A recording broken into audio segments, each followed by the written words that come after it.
Racun. Opio. Itu arti kata opio ya. Untuk keberadaan kopi Gayo di sini sebetulnya dalam tanda tanya besar apakah dia itu asli atau tidak. Sebetulnya 85% itu tidak asli. 85% nggak asli? Yes. ABG itu nggak ngerti. Iya. Dia datang ke kafe cuman iya. foto, Betul, minum betul. kopi, foto, upload Instagram, udah. Sebenarnya ini kawin ya, bisa dibilang dari yang tadinya jargonnya namanya coffee shop, ada lagi bahkan dia jualnya malah somai gitu, bukan kopinya. Kecil-kecil ini ibaratnya coffee shop yang luasannya ibaratnya seluas kamar mandi, tapi mesinnya seharga mobil. Saya bertanya sebagai siapa bisnis kopi, Yes. kalau saya beli mesin kopi yang Ya. mahal, apakah jaminan omset saya akan banyak? Mas minum kopi nanti asam lambung lah segala macam. Nah, apa faktornya Mas Rio? Itu karena memasaknya tidak benar. Dengan mesin minim tapi bisa ngasilin gila sebulannya berapa ya Mas Rio? Ada manajemen bilang bahwa itu sekitar 300 juta sebulannya. Ya, Dan kurang lebihnya. Opio telah membuktikan itu. Nah, zaman sekarang ini kan zaman anak-anak muda, Ya. sukanya nongkrong. Betul, betul. Mas. Belinya kopi susu, Ya. terus difoto. Ya. Mereka nggak ngerti single origin kopi yang bener.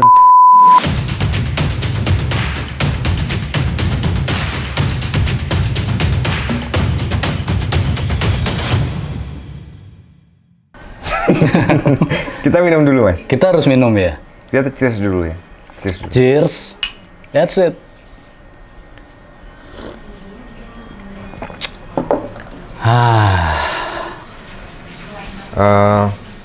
Apa namanya? Racun. Opio. Itu arti kata opio ya. Arti kata Atau kenapa opium. dia racun? Racun. Jadi racun itu kan racun kecanduan. Jadi bisa kita bikin kecanduan. Ini kita kan udah lama ya Mas ya ketemu ya. Well, halo Mas Rio.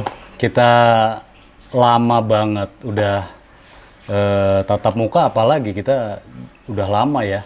Udah Berpuluh-puluh tahun.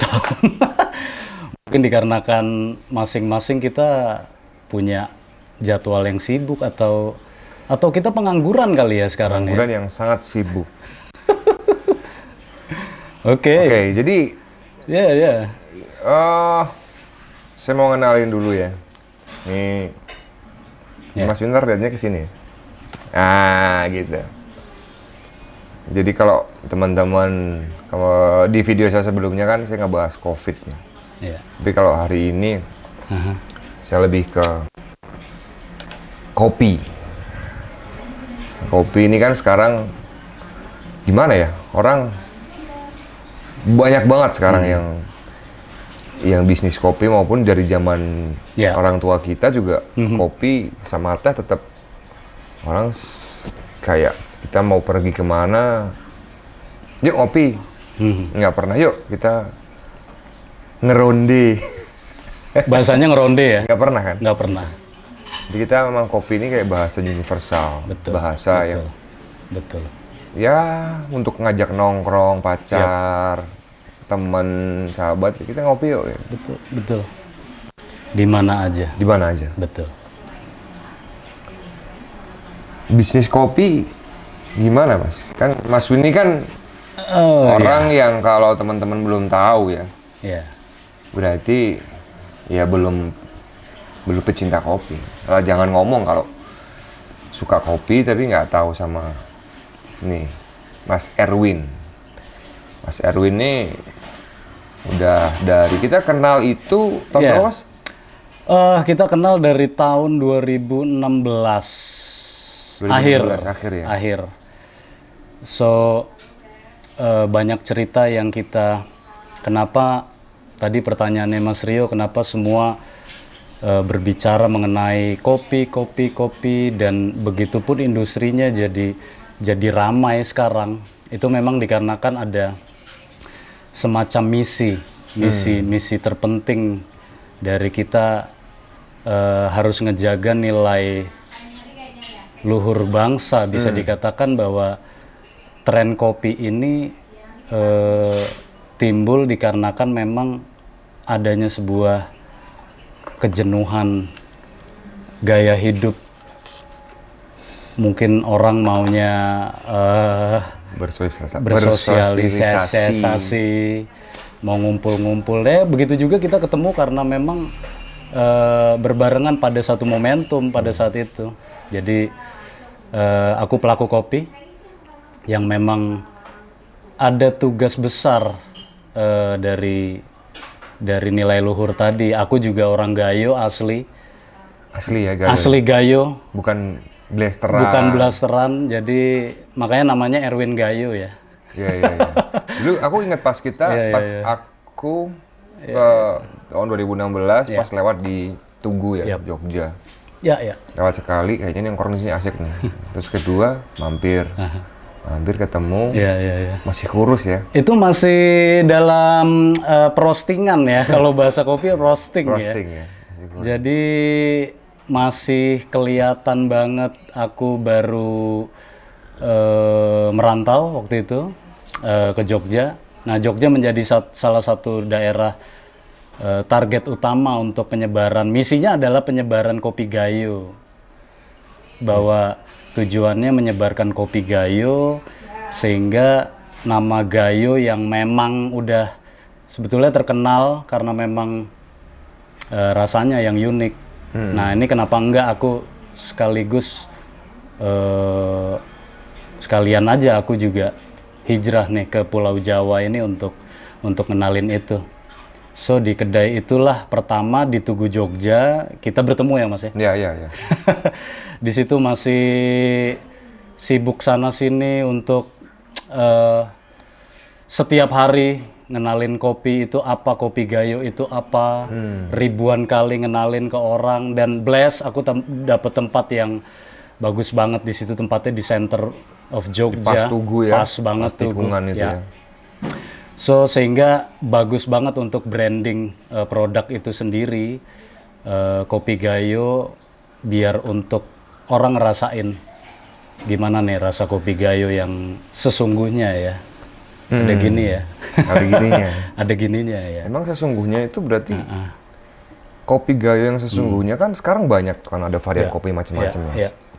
Ini kan kalau orang-orang nggak ngerti kan, kalau di situ malah justru kadang kata di menu itu tulisannya Gayo Aceh. Gayo Aceh, betul. Tapi memang benar penamaannya Gayo Aceh.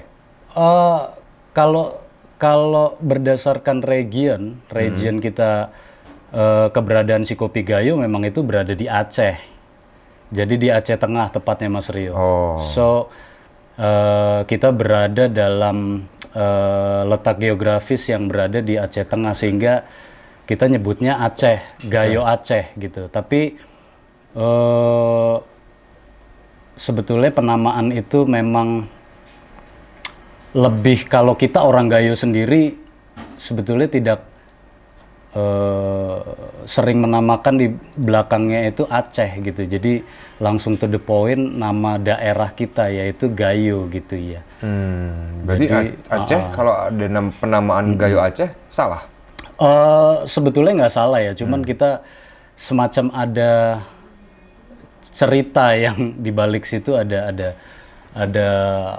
sejarah yang panjang. Mungkin kalau kita hidup di Pulau Sumatera dan itu di Aceh, itu menjadi sejarah yang panjang buat suku. Jadi Gayo itu suku yang mendiami daerah yang ada di wilayah kebetulannya Aceh gitu, Aceh Tengah ya. Tapi kebiasaan kita karena dari dulu turun temurun memang kita mengolah kopi itu kita dari Aceh Tengah, dan kita memang lebih propernya gunain kata Gayo untuk memudahkan sebetulnya menjadikan ciri khas. Jadi lagi-lagi ngebawa si nama Gayo tadi gitu untuk biar lebih meluas namanya. Gitu Mas Rio. Berarti kalau kita bicara kopi Gayo ya, ini karena karena Mas Win juga orang Gayo asli, jadi kan kadang orang nggak ngerti, belum tahu kalau kita minum di restoran, di kafe, coffee shop kan ada Gayo. Nah ini gimana kita cara ngebedain? Oh iya. Kan orang awam kan kadang nggak ngerti. Iya.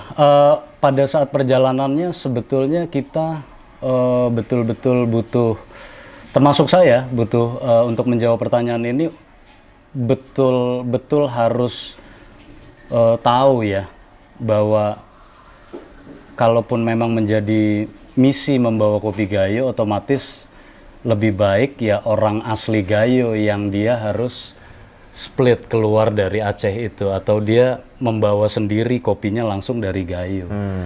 Sehingga untuk keberadaan kopi Gayo di sini sebetulnya dalam tanda tanya besar, apakah dia itu asli atau tidak. Sebetulnya 85% itu tidak asli.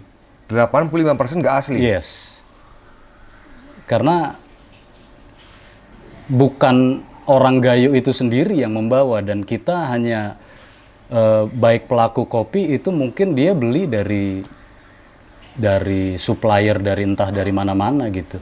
Walaupun misalnya orang Gayo asli, dia bikin coffee shop atau roastery atau apapun, itu juga belum tentu ya berarti? Belum tentu. Dia ngambil sama belum tentu, orang lain ya? Iya. Karena mengingat kebutuhan kopi tinggi, seiring dengan pertumbuhan tren kopi tadi, skala nasional dibuka, akhirnya gerbangnya dibuka, kemudian anak muda mengiyakan bahwa nongkrong di tempat coffee shop menjadi salah satu favorit untuk mengisi waktu hari-hari mereka, sehingga ada permintaan masif dari pada pelaku industri tadi. Nah, kopi Gayo itu sehingga banyak dompleng karena namanya terkenal, sehingga orang banyak menarik kesimpulan bahwa ini ini kopi Gayo, ini asli. Tapi kita tidak tahu kan bahwa penikmat kopi secara detail kan tidak tahu intinya ini kopi dibawa dari region mana gitu. Bisa aja kopi dari Bali dibilang kopi Gayo. Sehingga untuk mengenali itu Mas Rio, kopi Gayo itu sebetulnya ada the pattern of taste ya. Rasanya. Pertama rasa, kemudian memang jelas dia orang Gayo sendiri yang memang membawa kopi itu. Tapi biasanya kalau memang dia dari Gayo dan membawa kopi itu ya bisa dikatakan hanya berapa persennya. Ya memang itu asli karena dia yang bawa orang Gayo ya. Pasti asli gitu. Tapi untuk menarik target massa bahwa nama kopi Gayo siapa sih yang nggak tahu, itu kan terkenal, sehingga ya kita blessed juga karena nama Gayo itu terkenal, sehingga orang di setiap coffee shop mungkin ditaruh di dalam toplesnya itu pasti ada penamaan Gayo untuk menarik massa ya. Ya kita berterima kasih, tapi untuk mengingat keasliannya itu kita belum tentu. Ya itu. Nah, yang kedua tadi ada unsur rasa. Nah, rasanya itu Gayo memang unik karena dia berada dalam ketinggian yang sangat baik untuk menghasilkan kualitas kopi dan mostly Arabica.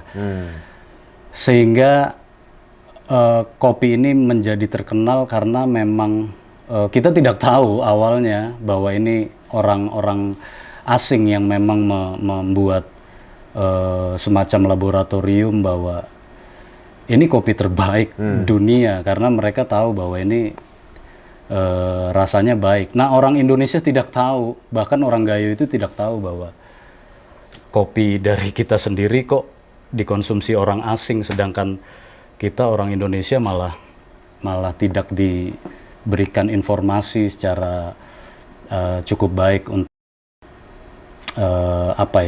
kita istilahnya tuh dikasih ampasnya gitu loh Mas.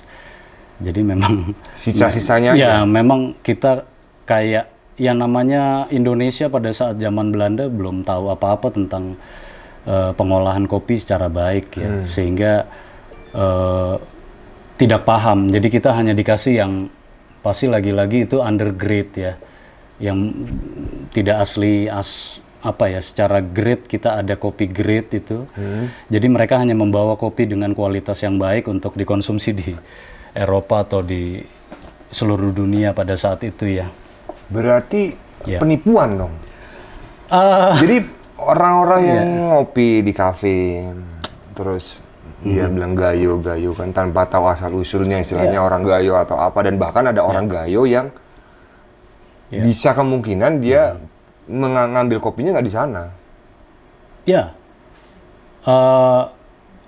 bisa dibilang karena industri ini tumbuh dengan masifnya, sehingga mau nggak mau untuk strategi apa supaya coffee shop orang itu bisa jadi baik, mengenalkan nama kopi, coffee shop, oke, dia ngenalin kopi, berarti di situ ada produk unggulan dari kopi di daerah seluruh Indonesia. So di Indonesia ini ada beberapa daerah unggulan, Mas Rio, untuk dikatakan, makanya coffee shop pasti bawa nama Gayo atau Toraja atau yang memang dia besar produksinya. Dan memang itu tadi rasanya memang karena ketinggian sehingga cukup memang nggak bisa dibantah lagi, rasanya memang enak. Dan kalau untuk masalah penipuan bisa dikatakan iya bisa masuk bab itu.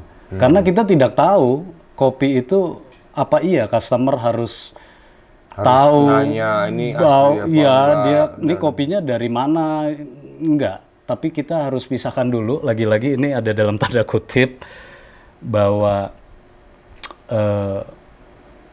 kopi ini kebutuhannya kalau untuk skala industri ya otomatis ya dia sebetulnya tidak tahu menahu untuk lebih dalam tentang kopi. Sebetulnya 80% orang kita kan tidak tahu, Mas, tentang kopi ini apa sih, single origin kan baru sekarang aja gitu. Tapi untuk memplesetkan itu ya bisa aja terjadi. Karena kan banyak yang Bisa aja terjadi. yang kalau ditanya ya aku udah main kopi, aku tahu kopi, aku suka kopi. Sebenarnya ya itu terserah lah ya kata-kata. Ya sekarang orang bilang tahu kopi, dalam arti tahu kopi kan sama suka ngopi.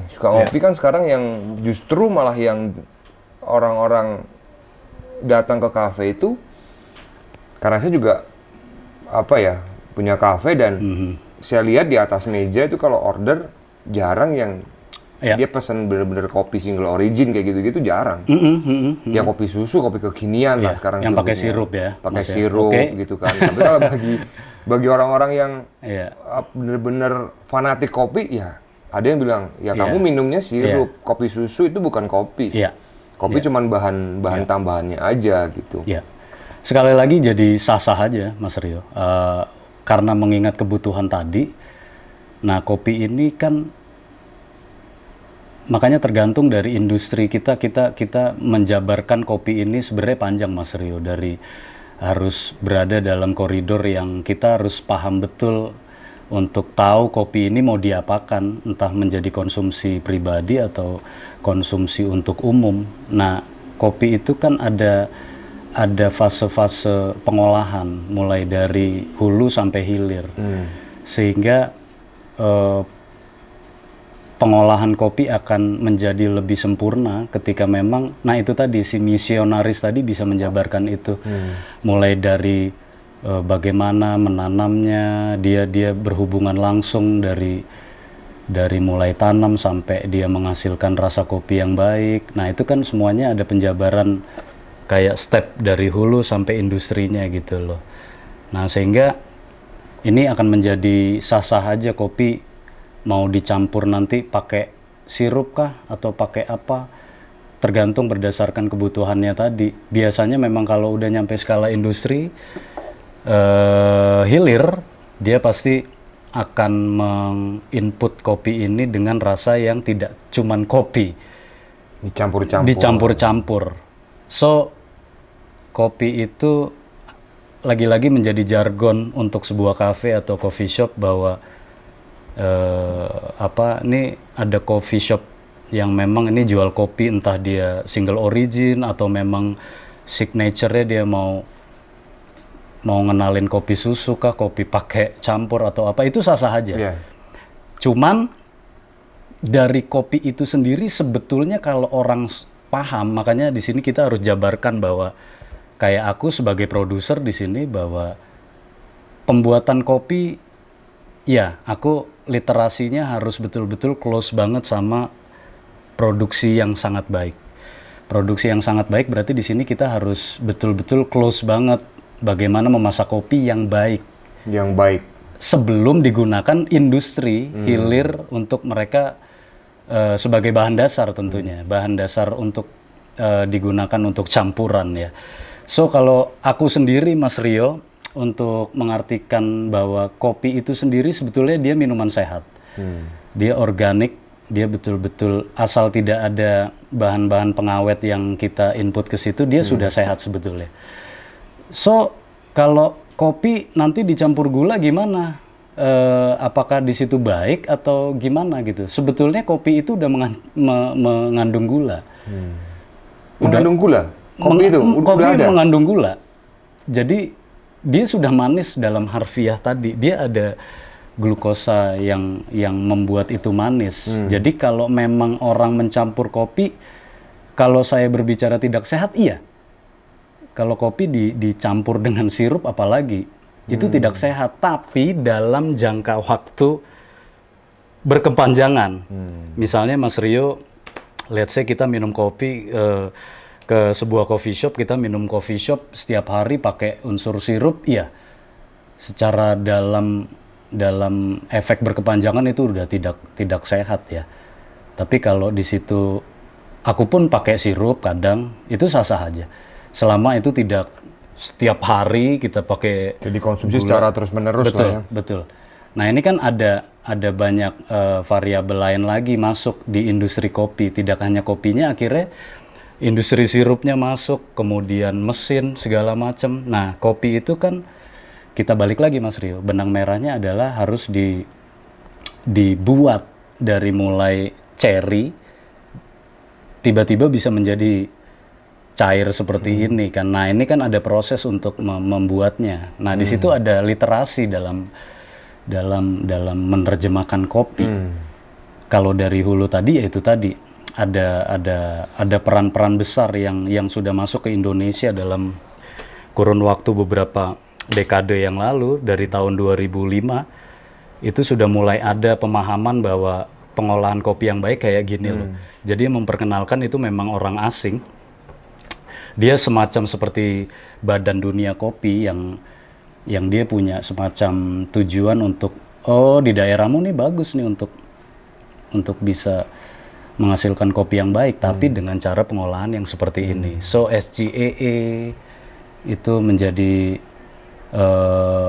bisa dibilang cara terobosan terbaru dari platform asing, Badan Dunia Kopi asing untuk memberikan edukasi bahwa kopi caranya harus diolah seperti ini gitu. Nah kemudian dia harus berantai Mas Rio. Setelah pengolahan udah baik, kemudian ada roastingan. Artinya kopi dibuat untuk menjadi konsumsi lebih familiar lagi bagi orang. Roastingan itu maksudnya dimasak ya? Iya Mas Rio. So roastingan itu dimasak.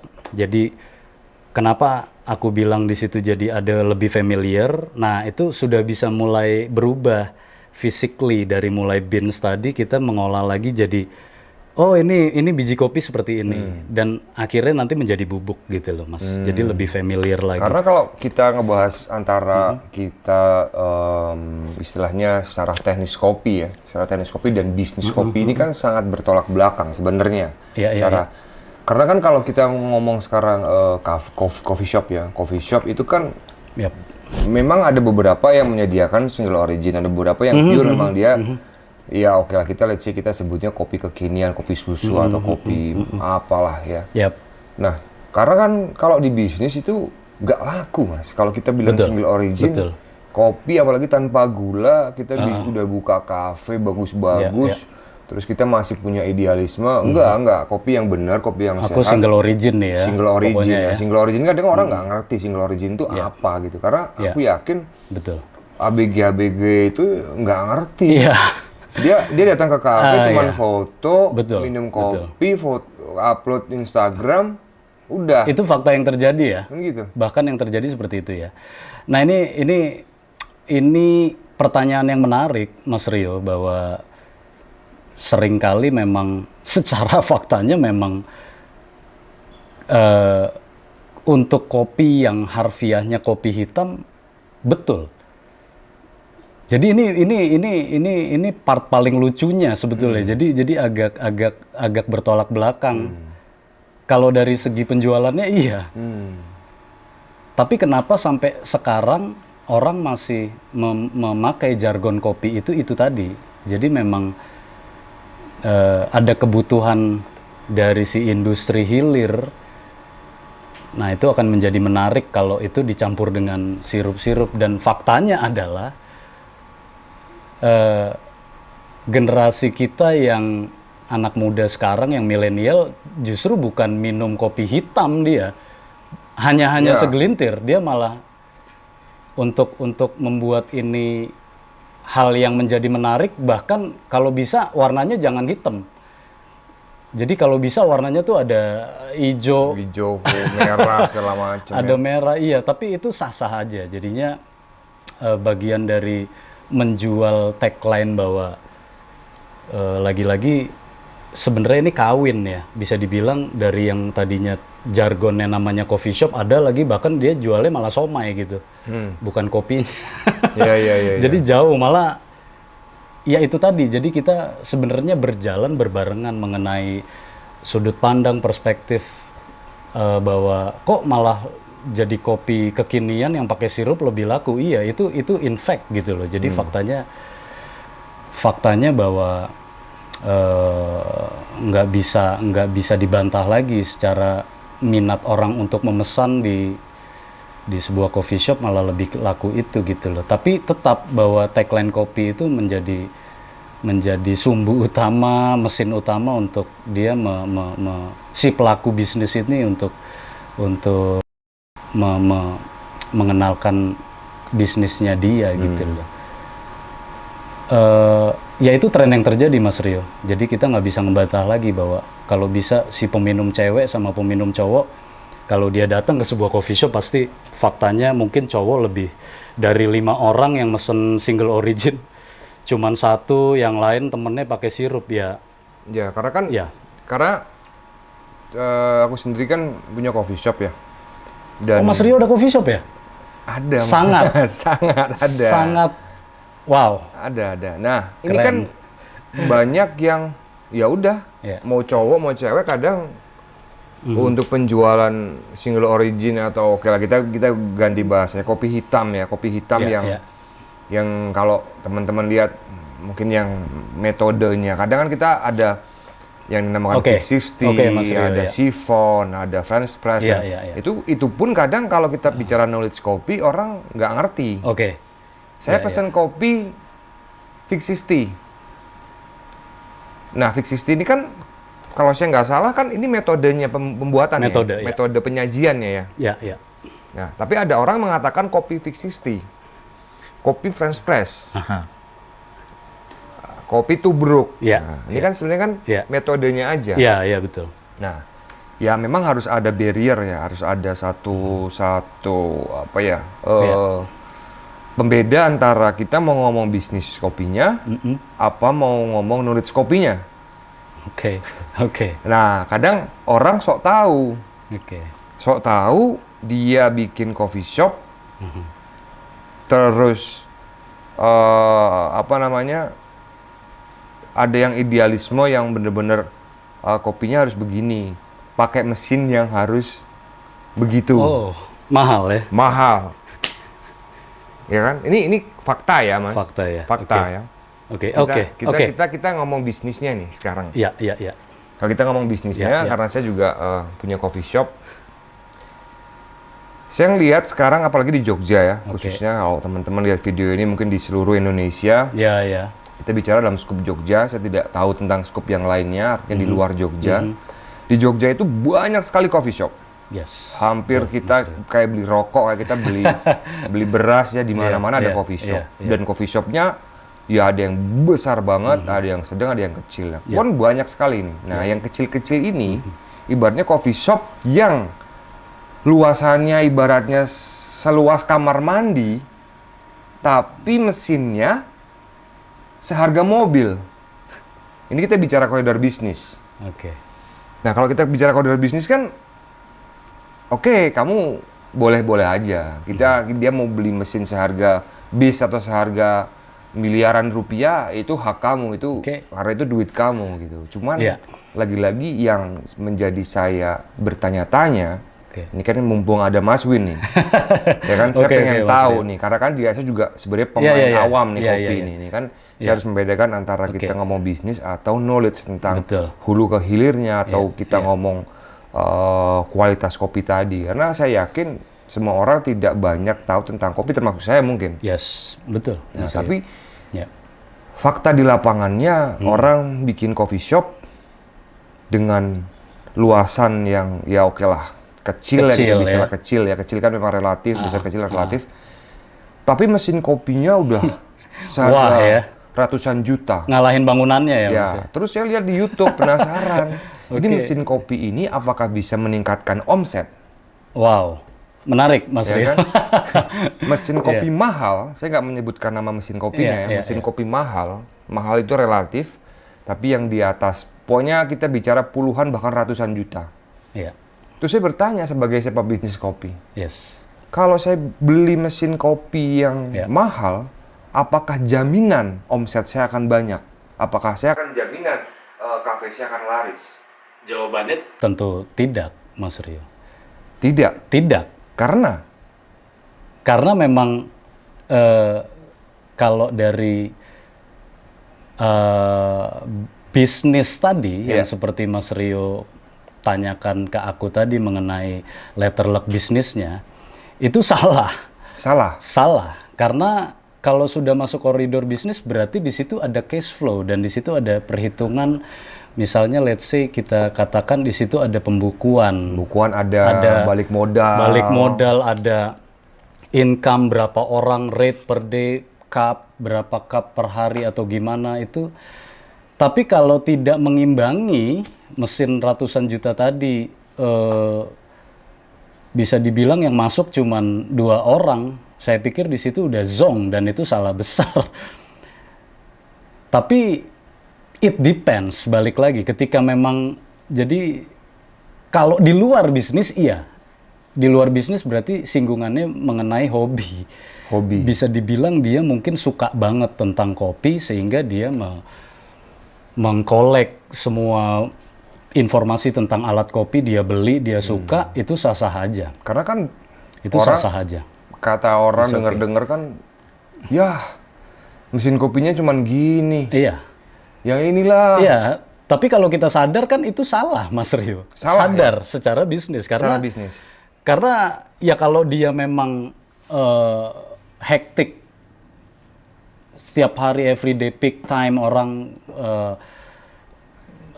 seseorang entrepreneur coffee shop, dia membuat coffee shop dengan proper, dia bener-bener tempatnya oke, kemudian dia mempersiapkan bahwa dia tahu menarik massa bagaimana. Tujuan bisnis itu kan sebetulnya bukan dilihat dari rasanya dulu, sebetulnya tidak itu.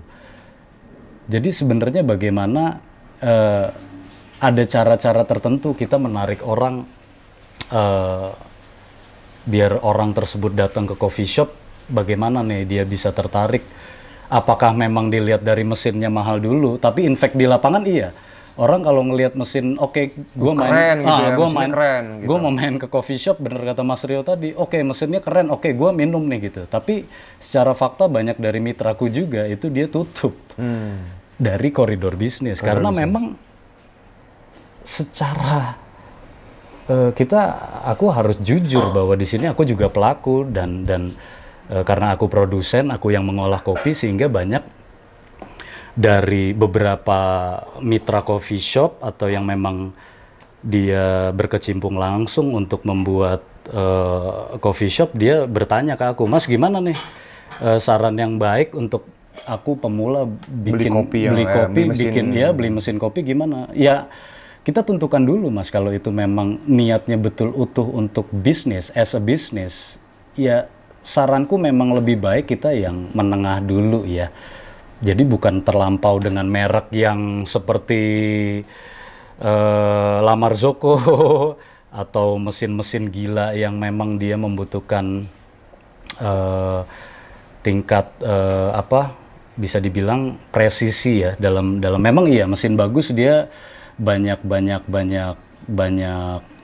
waktu dan rasa yang bisa match lebih bagus gitu ya. Tapi sebenarnya mesin kopi itu tuh memang sebenarnya fungsinya apa sih mesin kopi itu sebenarnya? Fungsi utamanya apa? Jadi kalau dalam koridor untuk hilir itu tren ini digunakan memang Indonesia lagi-lagi as a new wave ya, bisa dibilang gelombang serangan baru untuk mengadopsi budaya barat. So kita harus bedakan lagi dan kita harus tarik benang merah dulu Mas Rio bahwa industri kopi di luar sana, di Jepang, di Eropa, di Amerika, so itu udah 200 tahun yang lalu untuk atau mungkin udah 100 tahun yang lalu untuk mereka adopt. Jadi ada fungsi mesin ini lagi-lagi sebagai alat untuk menerjemahkan kopi supaya jadi minuman yang pada waktu itu untuk memang sebagai style juga, karena budaya Eropa itu kan atau di Amerika bisa dikatakan dia itu kan dingin udaranya Mas, sehingga adanya mesin espresso dan lain-lain itu digunakan memang tepat fungsinya karena daerahnya dingin, jadi memang dia minum espresso mesin itu. Jadi mesin espresso itu kan mesin kayak seperti pressure ya, high pressure untuk mengkalibrate kopi supaya dia lebih kental, makanya namanya espresso Mas Rio, supaya orang dan mereka minumnya pagi hari supaya memang ada semacam energi sebelum mereka beraktivitas. Akhirnya diciptakanlah mesin itu untuk sebagai penerjemah tadi supaya dia minum kopi, kopi ini hitam banget, pekat, pahit, supaya dia mungkin lebih setiap harinya lebih ini. Nah, di Indonesia sendiri baru mengenal ini Mas Rio. Jadi banyak disalahartikan bahwa gue akhirnya melihat budaya barat dengan melihat di YouTube sekarang kan semua coffee shop harus gue harus ngelihat Eropa atau Amerika dengan mesin yang ini gitu. Jadi sebenarnya bisa dibilang tidak cocok untuk diadopsi. Sebenarnya pada dasarnya berarti mesin espresso itu kalau saya tidak salah berarti kan ngepres kopi. Pada intinya fungsinya itu kan. Ya. Tapi kok bisa sampai harganya ratusan juta? Oh jelas Mas Rio di situ. Apakah ada sesuatu hal yang? Iya. Di situ akhirnya banyak perakit atau si pembuat mesin ini karena memang menjadi budaya, lagi-lagi lifestyle tidak bisa diukur dengan duit. Maksudnya kalau sudah ini menjadi budaya, akhirnya kenapa nilai sebuah mesin itu mahal? Pertama itu tadi karena lifestyle yang memang mereka gunakan, mereka mengesahkan bahwa ini lifestyle kita untuk menggunakan mesin espresso. Yang kedua, mereka cepat menghasilkan untuk satu jenis minuman bisa di compare dengan susu atau apa, mereka bisa cepat dan itu memang kalibrate untuk high pressure tadi. Rasa kopi juga jadi lebih dapat ya untuk di mix dengan yang lain atau kita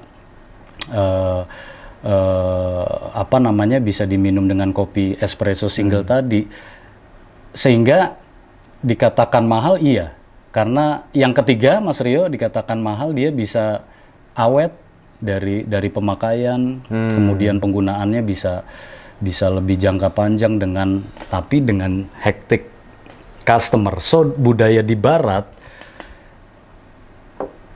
mereka as a business dengan masyarakat yang dia udah menjadi bagian tren, sehingga kalau orang bikin coffee shop pasti itu luar biasa pengunjungnya.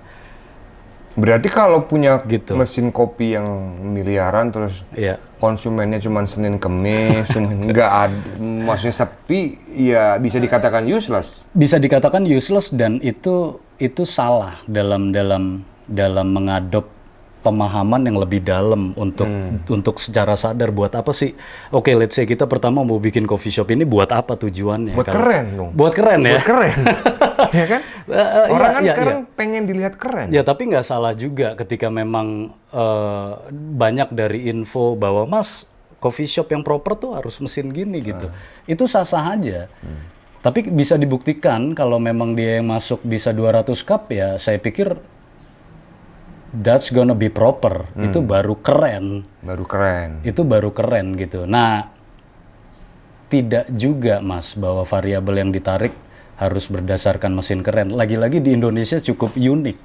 Kalau barat iya dia pengunjungnya hektik banget sehingga mesin mahal tadi harus dipakai karena luar biasa. Dan harus pakai mesin mahal. Dan harus pakai mesin mahal karena memang pengunjungnya juga dia tahu bahwa gua harus minum. Udah tahu dulu kan? Betul.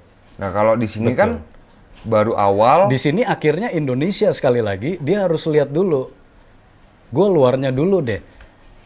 Keren dulu. Yang penting keren dulu. Yang penting keren dulu. Masalah balik modal. Bayangin Mas Rio. Masalah nombok nanti dulu. Yes, dan itu faktanya. Oh, oke, bawa ceweknya, Beb, kita pergi ke tempat coffee shop dan oke, yang penting harus bisa gua foto. Nah, itu Indonesia. Jadi kalau udah kita nongkrong di coffee shop, di sebelah mesinnya harus keren. Yap. Baru itu bisa dikatakan industrinya. Dan rasa itu nggak dipikirin, Mas Rio. Nggak dipikirin? Nggak dipikirin. Jadi, artinya kalau pakai mesin yang ratusan juta, rasanya harus pasti enak. bisa dibilang mendekati enak. Dan pasti enak gitu loh. Tapi belum tentu untuk secara cash flow-nya gimana nih orang yang pasti, makanya kita harus tentukan dulu di Indonesia ini sangat unik customer, unik potensial buyer untuk dia bahkan nggak ngerti mesin itu apaan gitu, buat apa gitu. Karena saya kemarin sempat lihat penasaran lihat-lihat di YouTube. Orang review mesin. Ya mungkin ada beberapa dari mesin yang murah sampai yang mahal. Terus saya penasaran nih mesin yang mahal nih. Oke, yang mahal nih sebenarnya mesin espresso mahal nih fungsi terhadap bisnis nih apa sih gitu. Saya belum dapat di situ. Karena kalau kita bicara fungsi secara fungsi, jadi kayak kita ibaratnya kita jam tangan. Jam tangan, orang beli jam tangan harga miliaran, ratusan juta, bahkan puluhan dan mahal lah intinya. Iya, Mas Rio. Tapi secara fungsi kan cuma lihat waktu. Iya. Tapi dikembangkan oleh teknologi, kita bisa lihat heartbeat kita segala macam, terus biar kelihatan keren. Nah, ini kan memang unsur bisnis ini kan ada yang unsur bisnis itu ada unsur kepameran atau kekerenan untuk meningkatkan kepedean, untuk meningkatkan kepercayaan konsumen terhadap si coffee shop tempat itu tersebut ya. Nah, mungkin saya melihatnya di YouTube nih kan begitu. Tapi kalau dilihat dari tadi misalnya fungsi dari mesin espresso sendiri kan hanya dia press, keluar air, dia bisa steam.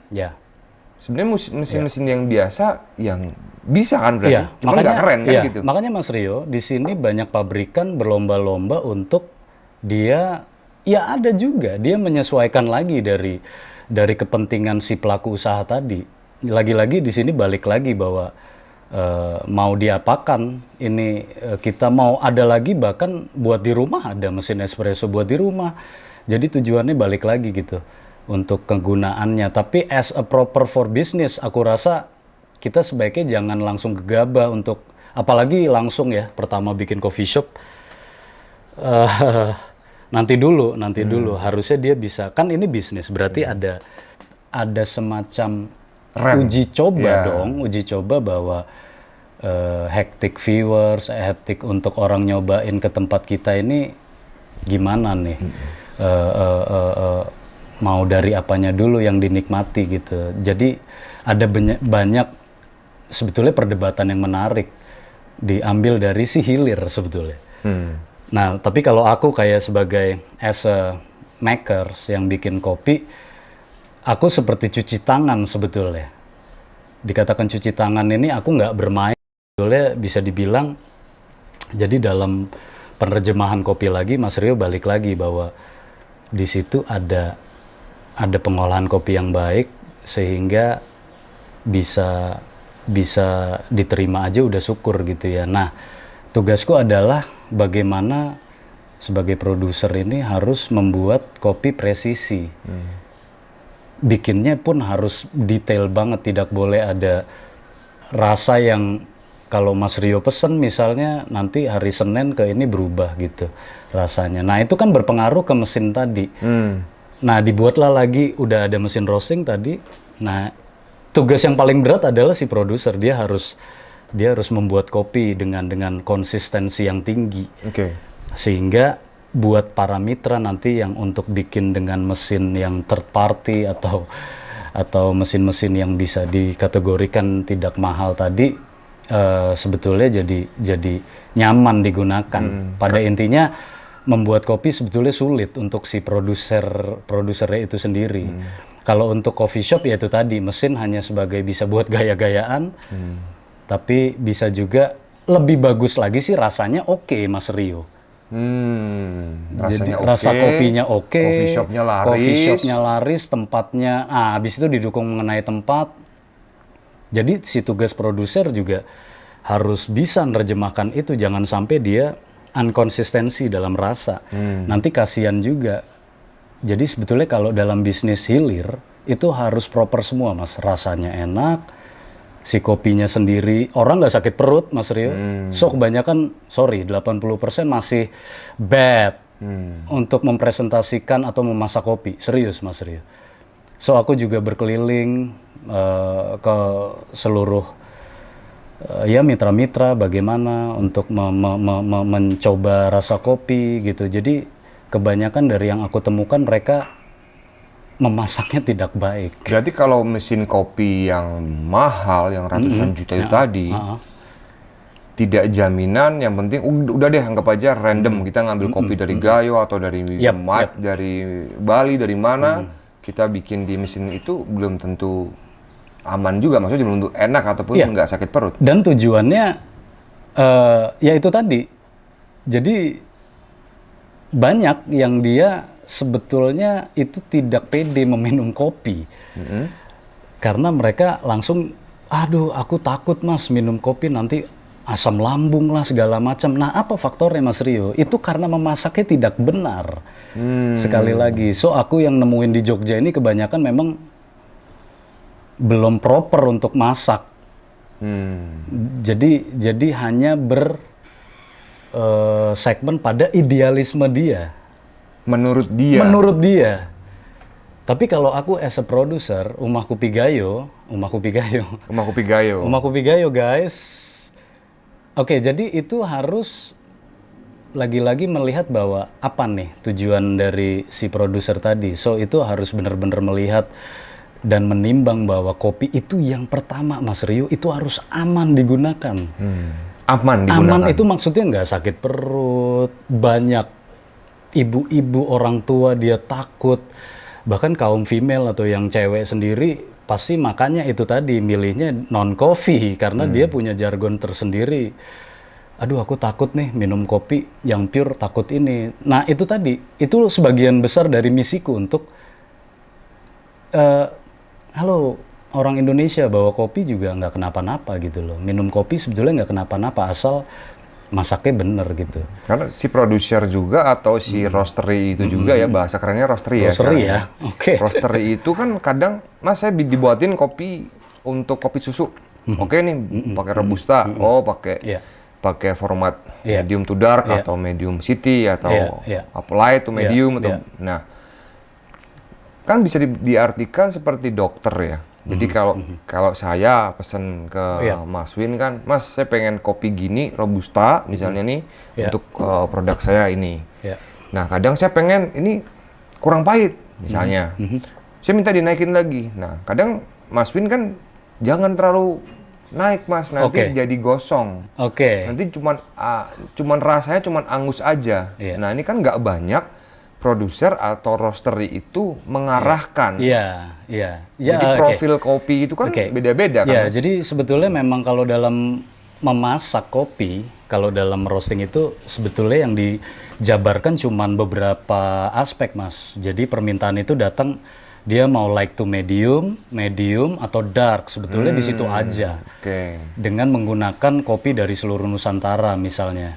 Tapi dari berbagai banyak ini ya memang Arabica, Robusta. Ya memang kopi dua itu yang menjadi familiar. Ada Liberica tapi nggak terlalu ya Mas ya. Nah, disinilah faktor terpenting juga bahwa kalaupun kita mau bikin jadi like to medium, dari pasar mintanya, Mas tolong bikinin like to medium, so itu harus bener. Ada juga like to medium, udah dia belum mateng, namanya aja like to medium kan Mas, berarti kan kopi itu masih setengah mateng gitu. Nah itu banyak belum paham bahwa etika dalam memasak itu nggak dipakai gitu loh. Like to medium menjadi tidak sakit perut, menjadi nikmat, itu bisa. Artinya kopi itu mateng Mas Rio. Jadi kopi itu walaupun dia like to medium, kita harus bikin mateng, jangan sembarangan gitu. So kebanyakan dari memasak itu 3 menit udah jadi. Itu jauh dari apa ya, bisa dibilang the pattern of memasak tadi gitu. Mungkin ada akhirnya dia masak cepat. Ya, itu dikarenakan jantung berdebar. Betul. Itu dikarenakan bisa juga dia gelap kopinya. Pasti orang menghindari itu, gelap nih pahit Mas. Tapi bisa mateng, nggak sakit perut itu. Nah itu dia. Kebanyakan orang karena tuntutan produksi yang ini akhirnya malah, dan itu fatal banget Mas. Ketika kopi orang minum dia langsung sakit. Bisa dibilang itu gagal banget. Itu bahaya dalam menerjemahkan kopi. So aku bertahan Mas Rio, aku udah dari tahun 2012 bermain. So aku banyak malang melintang untuk sharing ke berbagai di dalam hal hulu ya. Hulu, aku dari Gayo, kemudian bahwa ada tanggung jawab besar. Jadi mumpung aku orang Gayo, jadi aku pakai bukan sekedar nama jargon Gayo, Erwin Gayo, tapi aku terjun Mas Rio di hulu untuk bener-bener melakukan es hulu gitu loh. Jadi cara mengembang budidayakan kopi yang baik bagaimana, kemudian bagaimana kopi itu dimanjakan ya. Iya. Itu tadi. Karena kan nggak banyak juga pelaku bisnis kopi yang dia mempelajari hulunya, dia hilirnya aja. Iya, nah, betul. Kadang betul. Faktanya kopi, faktanya hanya di hilir. Bahkan orang Gayo.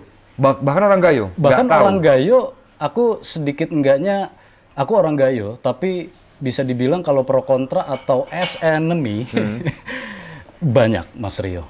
Weh kamu orang Gayo tapi tolonglah. Gini bla bla bla bla, orang Gayo harus membawa etika gini. Saya malah nantang balik orang Gayo itu gitu. Saya juga orang Gayo, tapi kamu harus menghargai bahwa Indonesia sangat kaya, apalagi kamu pertama, saya merinding Mas Rio, saya menjadi bagian dari putra bangsa Indonesia yang tanahnya subur, alamnya kaya, so di Gayo salah satunya. Nah aku agak menyinggung ini bahwa orang Gayo sendiri tidak berani berpenetrasi di luar dari Gayo. That's the reason, makanya misionaris kopi atau pendeta kopi atau pemuka yang membawa misi penting ini, bahwa kopi Gayo untuk tujuanku adalah untuk ke seluruh Nusantara. Jadi tidak ada barrier, tapi lagi-lagi dia hanya berani di Gayonya sendiri. Aku menyinggung ini anak muda milenial Gayo sebetulnya. Jadi mereka hanya berani, istilahnya jago kandang gitu. Jago kandang. Kalau Mas Rio ke Gayo itu ratusan roastery di situ ada. Tapi kalau dia mau bertaruh, oke, kita ke Papua berani nggak buka? Ayo. So ini bagianku sendiri Mas Rio sebagai, ya itu tadi, memperkenalkan kopi. Kalau bisa jangan di Gayo sendiri. Kita harus mengenalin lagi sampai tanah ujung sana. So sampai detik ini aku sudah bisa merambah Kalimantan, Sulawesi, Bali. Jadi kaki-kakiku udah mulai itu tadi Mas Rio. Kita harus berani sebagai orang Gayo ya. Itu tadi. Harus memperkenalkan lagi ya. Mas Rio nih gantian ya, aku yang nanya ya. Bebas. Ini bener-bener cukup bisa dibilang pertanyaannya sih menggugah banget karena aku juga amazing banget, makanya aku mau menanyakan ini gitu loh. Nah, ini aku denger kok Mas Rio bisa ya dengan kopi yang dibuka coffee shop yang Mas Rio buka dengan ya itu tadi alatnya bisa dikatakan, aku harus katakan ya, itu mesinnya berapa ya Mas ya, di bawah 2 juta? Di bawah 5 juta lah. Di bawah 5 juta. Iya. Cuman aku kaget Mas Rio bahwa itu dengan mesin minim tapi bisa ngasilin, gila, sebulannya berapa ya Mas Rio? Ada manajemen bilang bahwa itu sekitar 300 juta sebulannya. Ya, kurang Dan lebihnya. Opio telah membuktikan itu. Nah, aku penasaran. Berarti kan bisa, wow, dengan mesin segitu kok bisa 300 juta dan setahun mungkin bisa bersih-bersih 800 juta. Wow, itu kok bisa ya Mas Rio? Iya, sebenarnya gini Mas. Ini aku penasaran gimana Ya, Mas Rio? Oke, ini sebenarnya Sumpah, aku merinding aku bongkar aja ya. Jadi sebenarnya gini, kan awalnya kan memang saya bukan pemain kopi yang bener-bener kayak Mas Win ya, yang bener-bener saya sebutnya profesor kopi lah. No, Mas Ya, Rio. beliau ini emang dari metik kopinya biji merah ya istilahnya ya, petik merah atau apa gitu sampai bener-bener ke bisnisnya. Emang kita sering ya tukar pikiran tentang antara bisnis kopi sama kita knowledge tentang kopi itu sendiri. Nah, di sini kebetulan saya kan bergelut atau mendalami tentang bisnisnya, bisnis kopi. Ya sama juga saya di fotografi, saya tidak tahu tentang bagaimana itu kamera dalam-dalamnya, mirrornya, bautnya ada berapa, saya nggak ngerti. Taunya saya adalah jual jasa fotografi. Oke. Nah, dari situ akhirnya oke lah, singkat cerita, memang kalau kita bicara dalam koridor bisnis, kan banyak juga, saya juga belajar dari YouTube, tapi saya tidak menemukan yang saya lihat, mesin kopi, Simonelli, La Marzocco, Rocket, macam-macam lah. Itu saya tidak anti mesin. Pertama pada saat saya memulai bisnis kopi itu memang saya nggak punya duit. Tidak dengan, maksudnya tidak punya duit itu tidak dengan uang yang longgar. Ya, jadi berarti berani juga ya Mas ya? Nekat aja Mas. Nekat aja. Jadi Mas Rio bilang nggak ada duit ya? Nggak ada duit. Sedangkan ini kan harus ada yang disiapin dari budget. Ya. Nah, pada saat itu saya memakai mesin kopi yang di bawah harga 5 juta dan alhamdulillahnya ya langsung rame Mas. Rame. Nah, makanya terus berarti saya harus curhat nih sama seseorang yang memang tahu tentang kopi itu sendiri, bukan nggak harus bisnisnya. Makanya tadi saya nanya, ini sebenarnya mesin kopi ini nih fungsinya apa sih? Apakah bisa menjamin seseorang bisnis kopi dengan ratusan juta untuk beli mesin pasti rame? No, ternyata enggak. Dan saya membuktikan bahwa saya memakai kopi dengan harga di bawah 5 juta dengan omset ratusan juta bisa. Dan bisa dibilang ya di luar nalar ya. Nah, kok bisa kan? Nah, nggak tahu nih kan aspeknya banyak. Betul. Kalau kita bicara aspek bisnis itu kan kalau ada kita bisnis itu kan ada produk, ada transaksi, ada penjualan, ada servis dan macam-macam. That's business corridor ya. Nah, kan ada beberapa elemen. Iya. Tapi saya melihat fakta di lapangan di Jogja khususnya, ya tadi saya sebutkan di depan, itu banyak banget coffee shop yang belum apa-apa atau bahkan namanya baru. Oke lah, kalau Starbucks kita nggak usah cerita, mereka sudah mendunia. Tapi kalau bicara teman-teman atau mungkin yang saya nggak kenal, gila, tempat sekecil ini mesin kopinya udah ratusan juta, beli Nova 2. Ngapain? Mikir saya begitu, tapi saya, atau mungkin saya salah nih.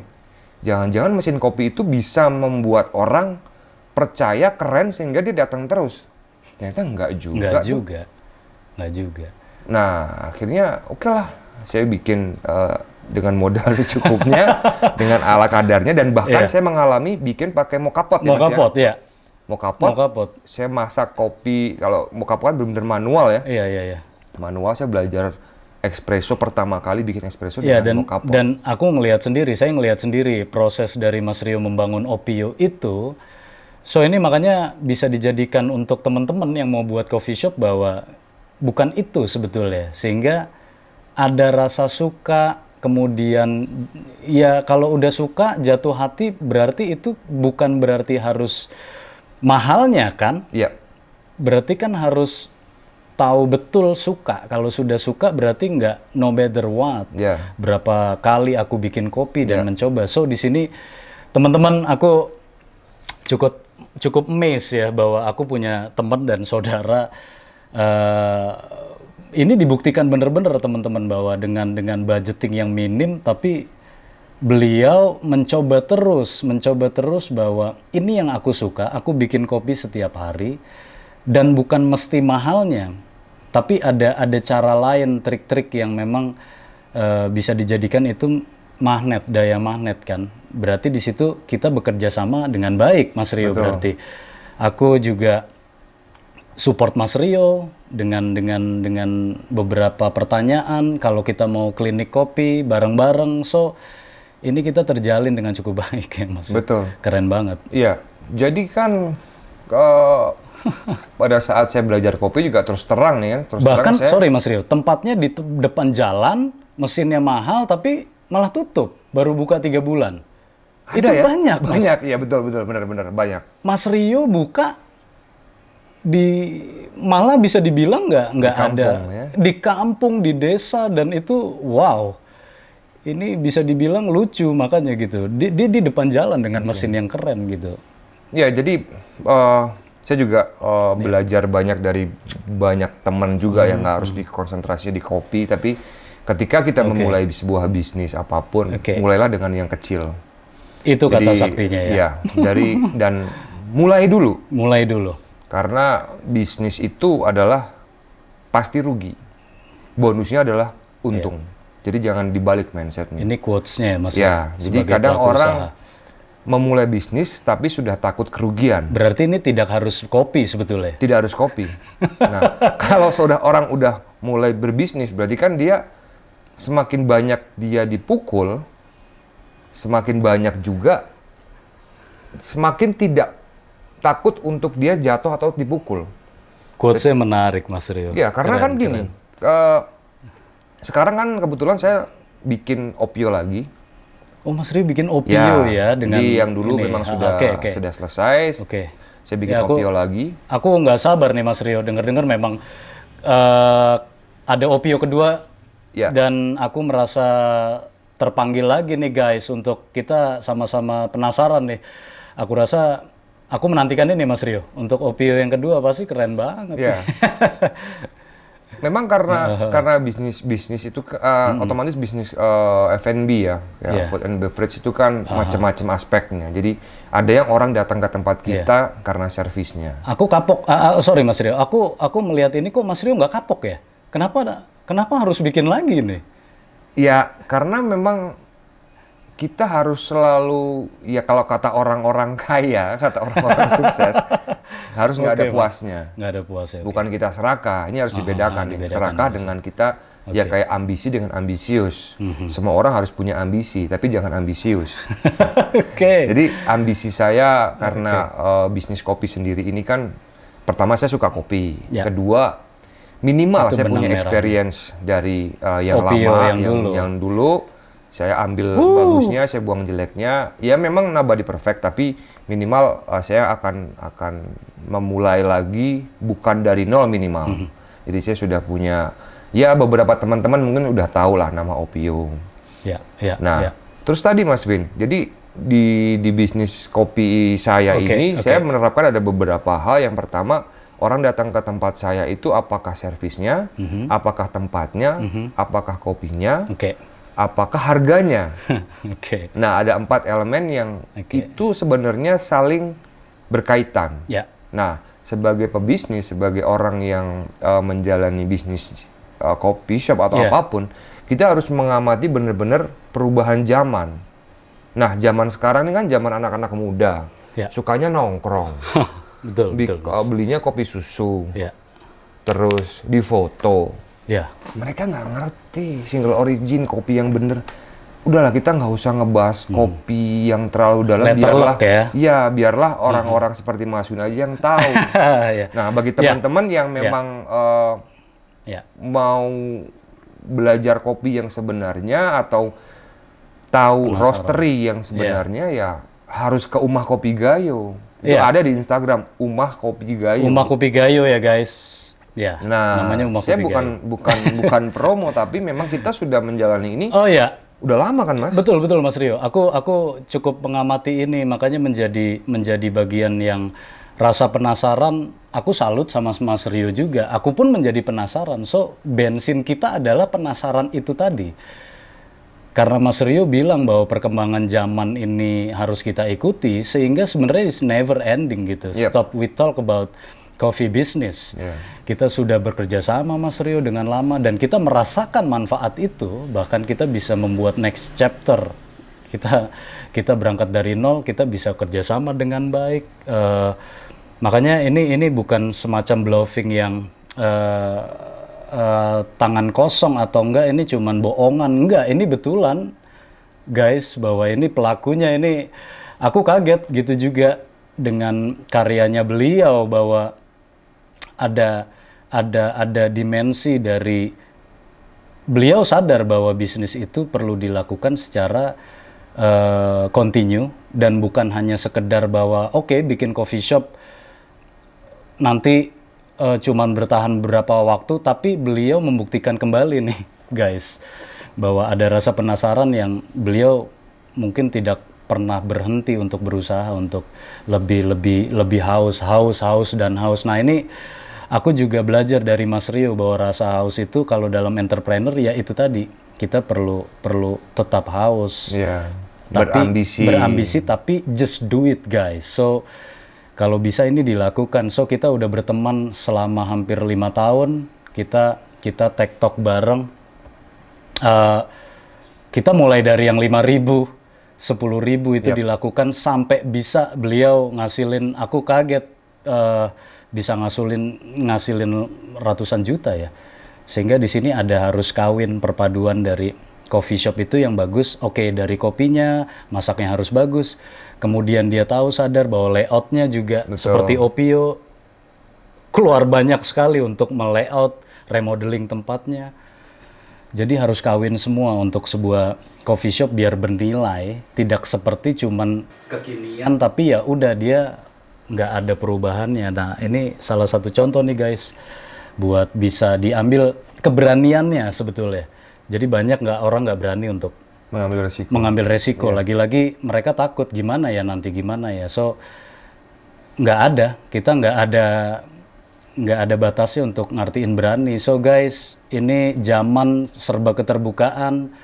Kalau nggak berani kita ketinggalan terus. Kapan mulainya? So Mas Rio udah mulai ya Mas? Udah mulai. Jadi bisa menjadi semacam ya gengsi dong karena udah mulai industri ini. Ya, karena dengan kita memulai itu kita akan tahu salah kita dan ketika kita cepat tahu salah kita tahu cara benerinnya. Keren. Tapi kalau kita nggak mulai ya kita akan terus dalam ketakutan, terus dalam ketinggalan dan akhirnya tenggelam. Tenggelam ya Mas ya. Dan bisnis turunannya pun juga kita juga harus memikirkan.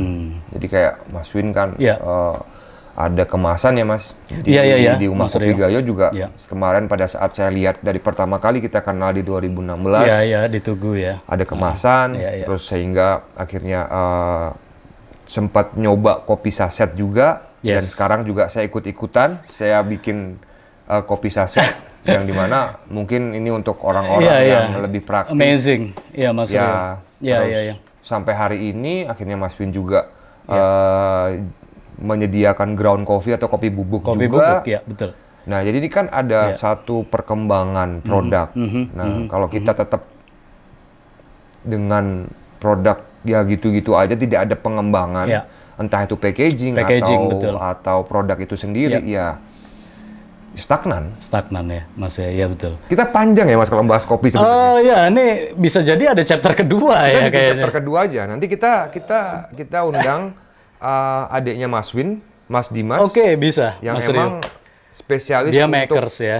Coffee makersnya Dia produksi lebih spesial. Kalau aku di Uma Kopi Gayo ada beberapa divisi yang memang kita keluarga, bisnis keluarga, tapi dalam koridor kerja kita masing-masing yang dilakukan Mas Rio. Aku kayak marketing representatif, jadi lebih banyak ngobrolnya. Kalau Bang Dim dia nggak pede untuk ngobrol, so dia lebih ke arah produksi.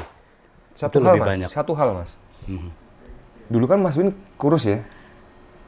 Ini badannya segini gara-gara kopi atau apa, Mas? Kok nggak bikin podcast tentang bodybuilder atau healthy life? Oke.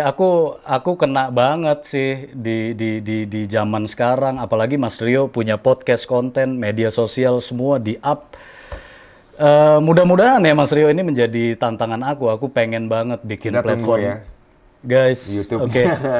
Kita, Kontennya Mas Rio. iya aku harus mengikuti perkembangan zaman ini bahwa narsis secara kita sebagai branding, self branding juga penting. Betul. Aku rasa Mas Rio menjadi guru juga bagi aku untuk kita saling sama-sama ya Mas ya. Iya. Mengenai badan kayak gini sebenarnya ada ini Mas, ada background yang kita kerja capek sebenarnya, kita buang banget energi untuk kita fokus, sehingga aku harus selalu fit setiap harinya untuk mengakomodir kebutuhan kopi, kirim, kemas, masak segala macam. So kita membutuhkan energi yang ini. Kemudian ini gaya hidup sehat. Aku seneng banget nih guys punya Mas Rio juga, dia suka olahraga. So kita punya satu lingkungan yang menarik untuk sama-sama kita suka olahraga jadinya. Dan jangan lupa olahraga guys. Ini seru ya. Kalau dulu aku nggak ngerti banget Mas Rio olahraga, jadi suka capek, suka sakit, sehingga aku dalam perkembangannya kira-kira kalau olahraga gimana. Kebetulan aku suka bidang ini di gym, jadi menambah durasi ya. Durasi untuk kerjanya, jadi kita nggak capek. Ya itu tadi Mas Rio. Biar mudah-mudahan sih biar enak ya enak dilihatnya. Seru Mas Rio, Thank you banget. Iya. Pokoknya kira-kira ada yang kedua nggak Mas ya? Kita adain, harus ada. Waiting ya. Karena teman-teman bisnis maupun teman-teman yang suka kopi apapun, kalau ada masukan, kalau ada kritik atau saran atau apa, silahkan, kita terbuka. Kita hanya just sharing aja. Just sharing. Ya. Oke. Thank you Mas Rio.